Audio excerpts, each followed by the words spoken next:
Hello students, welcome to Virat's biology.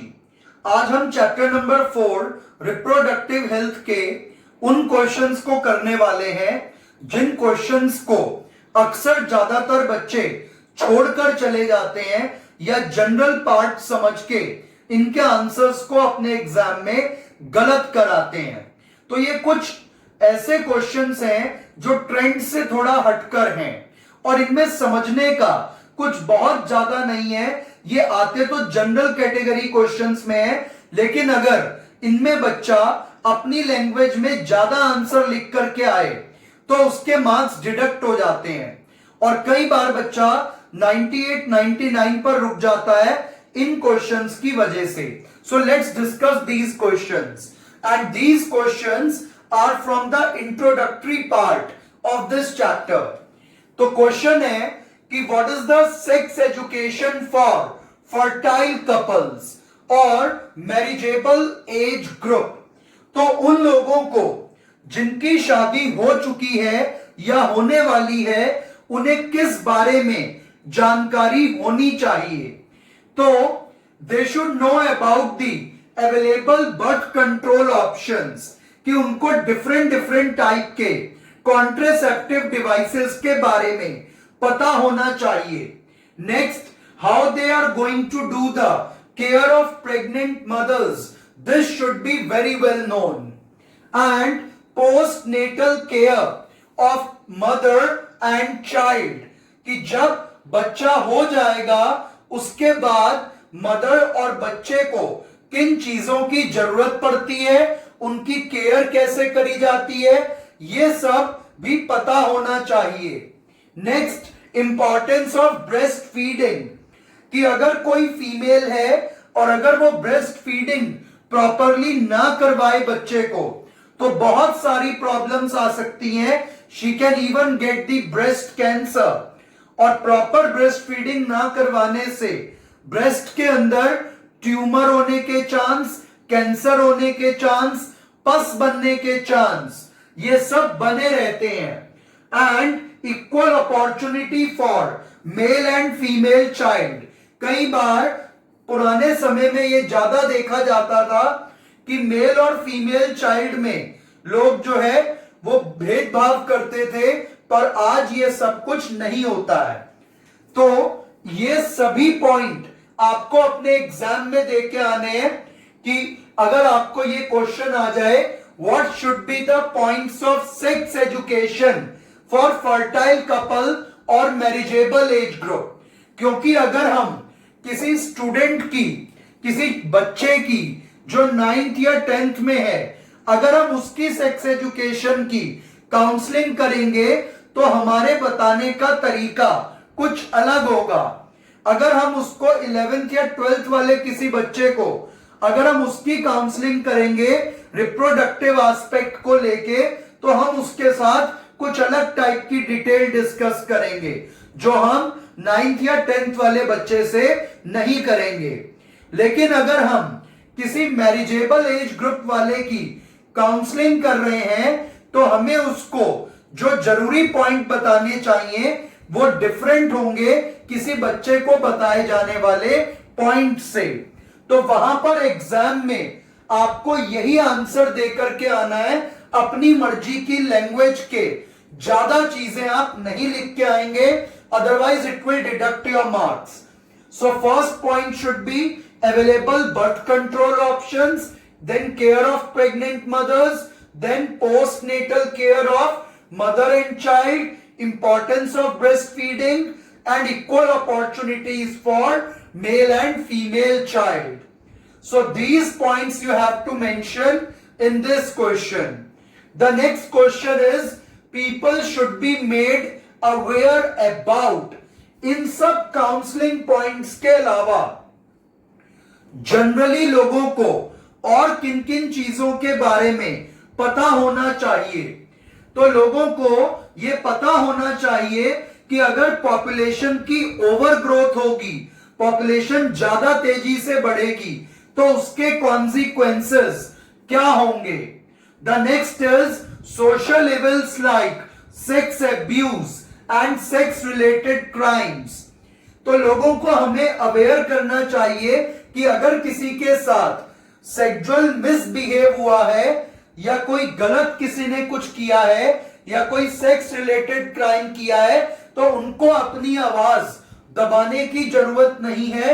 उनके लिए आज की डेट में बहुत सारे ऐसे प्लेटफॉर्म्स हैं जिनको वो कांटेक्ट करके क्रिमिनल्स के अगेंस्ट जो है प्रॉपर एक्शन ले सकते हैं। तो अपनी आवाज को दबाना नहीं है।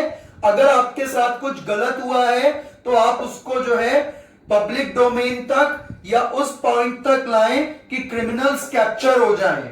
और अनकंट्रोल्ड पॉपुलेशन ग्रोथ जो हो रही है उसको रोकथाम करने की बहुत ज्यादा जरूरत है।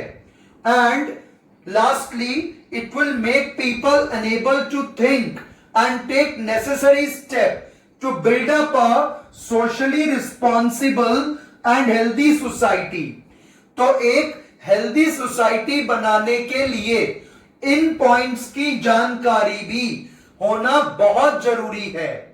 तो अगर आपको ये क्वेश्चन थोड़ा ट्विस्ट करके पूछा जाए और इसको ऐसे पूछ लें कि socially responsible and healthy society बनाने के लिए किन दो चीजों की अवेयरनेस लानी पड़ेगी, तो आपको आंसर में ये 2 पॉइंट देके आने हैं, तभी आपको 1 या 2 मार्क मिल पाएंगे।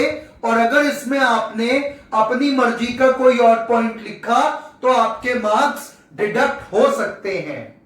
तो इस टाइप के क्वेश्चंस कई बार बच्चों को कंफ्यूज कर देते हैं, तो आपको इनका बिल्कुल करेक्ट वे आंसर का दे दिया है यहां मैंने बोर्ड पर कि कैसे वहां इसको बोर्ड के पेपर में अटेम्प्ट करके आना है। The next is implementation of action plans, कि गवर्नमेंट जो प्लान्स लॉन्च करती है उनको इंप्लीमेंट करने के लिए हमें क्या चाहिए होता है और कौन कौन सी चीजें गवर्नमेंट प्रोवाइड करवा रही है और किस किस के रिगार्डिंग काउंसलिंग्स चल रही हैं, ये सब भी यहां डिस्कस किया गया। तो अगर आपको कोई प्लान जो है वो लेकर के आना है तो उसके लिए आपको क्या क्या चाहिए? Good infrastructure, professional expert and support materials.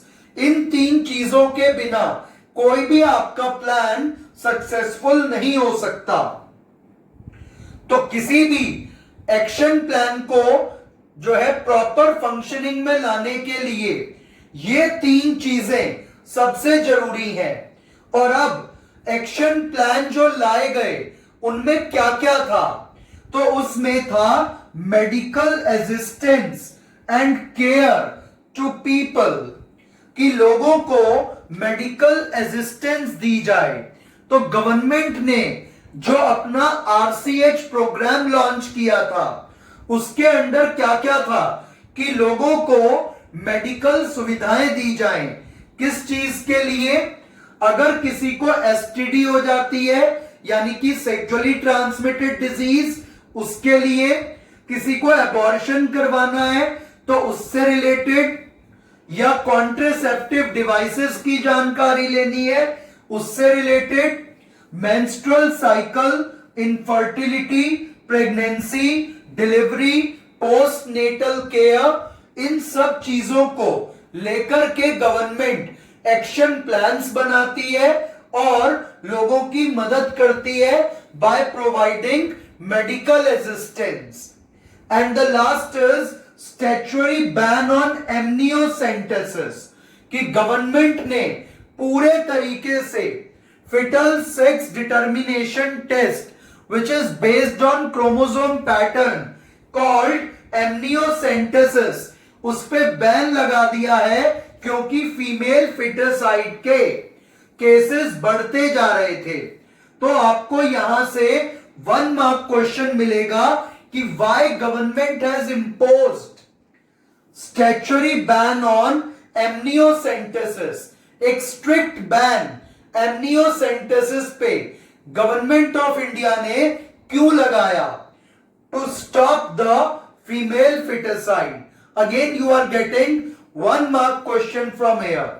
और गवर्नमेंट के एक्शन प्लान्स में से ये भी एक बहुत बड़ा प्लान है, massive child immunisation.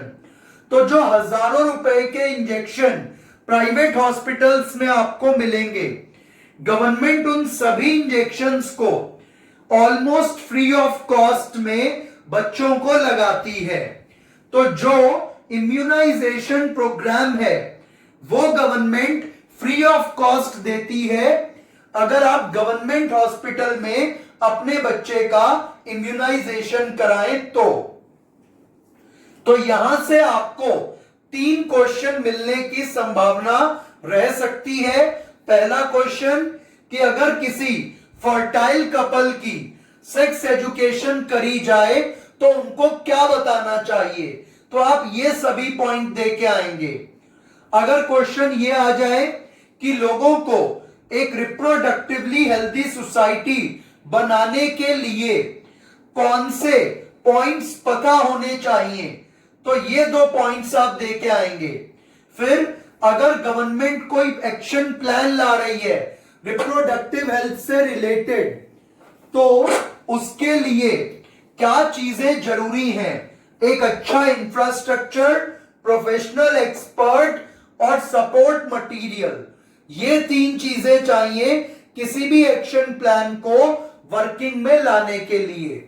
Next question आपको यह मिल सकता है कि गवर्नमेंट किन चीजों पर काम कर रही है, तो गवर्नमेंट मेडिकल हेल्प दे रही है regarding STD, abortion, contraception, menstrual cycle, infertility, pregnancy, delivery etcetera.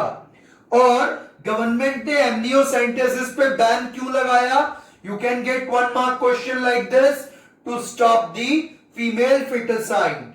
And last action plan was massive child immunization.